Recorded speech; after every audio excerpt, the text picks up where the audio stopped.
Alors, il faut qu'on vous parle des retards dans les délais de paiement. Pourquoi? Parce que c'est un fléau. Si vous bossez dans une PME, vous le savez, c'est un fléau. Et l'actualité, c'est quoi? C'est la répression des fraudes qui vient d'infliger 3 sanctions records avec des amendes supérieures à 500 000 €. Pourquoi? Évidemment, pour cause de retard de paiement de leurs fournisseurs. Bonjour Emmanuel.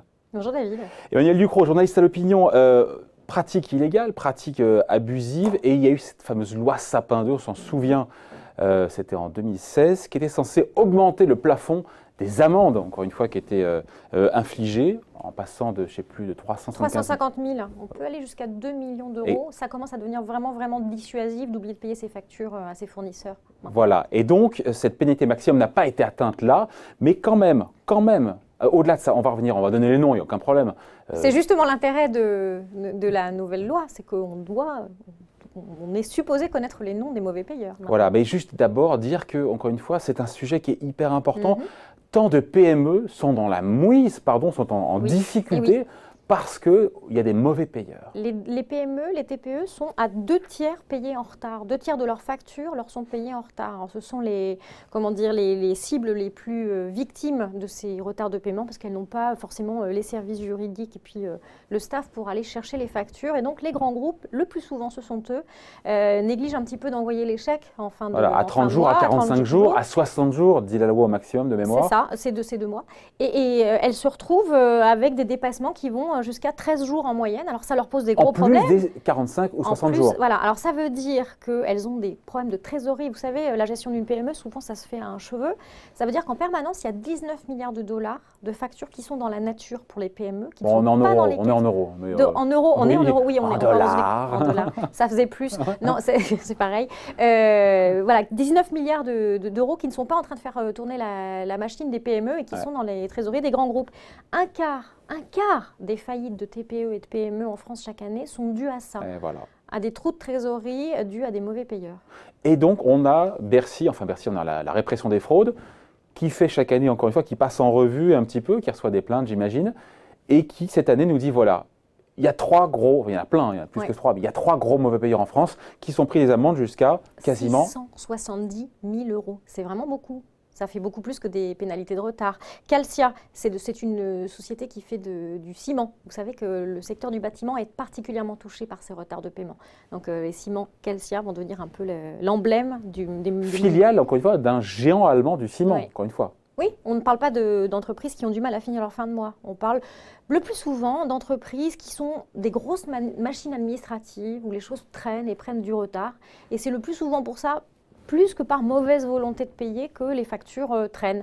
Même chose pour la branche française d'Eurotunnel, 500 à 1 000 € d'amende. Là encore, on n'a pas affaire à une toute petite entreprise qui serait un petit peu dépassée par les événements. Et puis un assureur, MMA, 500 000 € d'amende. Voilà. 3 gros, encore une fois, mauvais payeurs. Il y en a d'autres, parce que la répression des fraudes a sanctionné, alors j'ai vu le chiffre, plus de 200 boîtes en France en 2018, c'est beaucoup plus que l'année avant. 263 000 entreprises, 263 entreprises, décidément aujourd'hui. 263 000 $. Donc il y a 263 entreprises qui se sont fait quand même comme ça prendre la main dans le pot de confiture de manière assez prolongée pour qu'on leur tape bien sur les doigts. C'était 155 l'année dernière. Ça veut dire pas tout à fait 2 fois plus. En revanche, le montant des amendes, lui, il a presque doublé.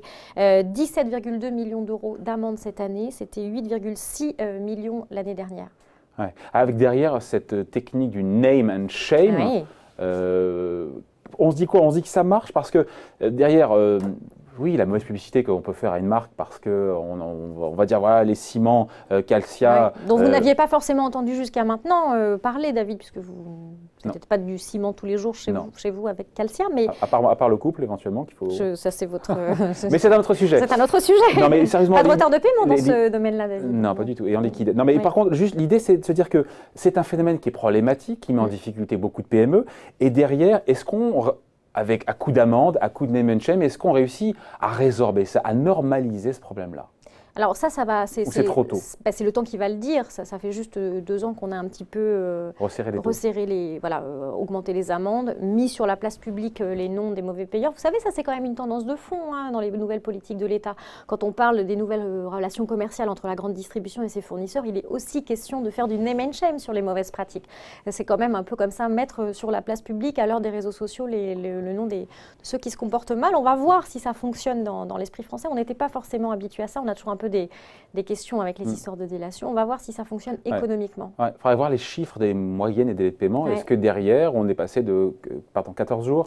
Est-ce qu'avant, on était à 15, qu'on passe à 14? Voilà. Est-ce que, mais le temps nous le dira. Dernière question, parce que c'est bien que la puissance publique soit là derrière pour cirer le kiki, comme on dit. Mais derrière, est-ce que l'État montre l'exemple? Est-ce que la sphère publique, pendant longtemps, elle a été taxée de mauvais payeurs? Est-ce que c'est toujours le cas ou est-ce qu'il y a une amélioration? Alors justement, ça c'est assez intéressant. Le cas de l'État a été mis sur la place publique en 2016, où beaucoup d'entreprises se sont plaintes que quand on travaille avec l'État, c'est toujours très très difficile de se faire payer. Et figurez-vous que ça a marché. L'État a considérablement amélioré sa politique de paiement des entreprises. C'est vrai que ça faisait quand même un petit peu mauvais genre d'aller taper sur les contrevenants et en étant soi-même pas très très net dans cette affaire. Aujourd'hui, l'État paye 14% de ses factures en retard, 10% pour les collectivités locales, donc c'est assez peu. Il y a 3 ans de ça, le délai moyen d'un paiement d'une facture avec l'État, c'était 27 jours de dépassement, quand il y avait un dépassement. Ouais. Aujourd'hui, c'est 16. Donc ça veut dire que l'État montre l'exemple. Même si on est au-dessus du délai moyen dans le privé. C'est quand même c'est mieux. Il y a plusieurs secteurs qui sont particulièrement touchés. La justice, une facture sur 5 est payée en retard dans le secteur de la justice et notamment ça touche, vous savez, tous ces traducteurs judiciaires, etc., qui mettent des mois à être payés. Et puis les hôpitaux qui sont souvent pointés du doigt, qui eux aussi ont des problèmes de trésorerie récurrente. Ça c'est sans doute le symptôme de quelque chose de plus profond, d'un mal plus profond dans le secteur hospitalier. Bon, merci pour cette explication. Donc, signé Emmanuelle Ducrot. À l'Opinion, ça va? Pas de retard de paiement à l'Opinion? Tout va bien. Journaliste à l'Opinion. Allez, merci Emmanuelle.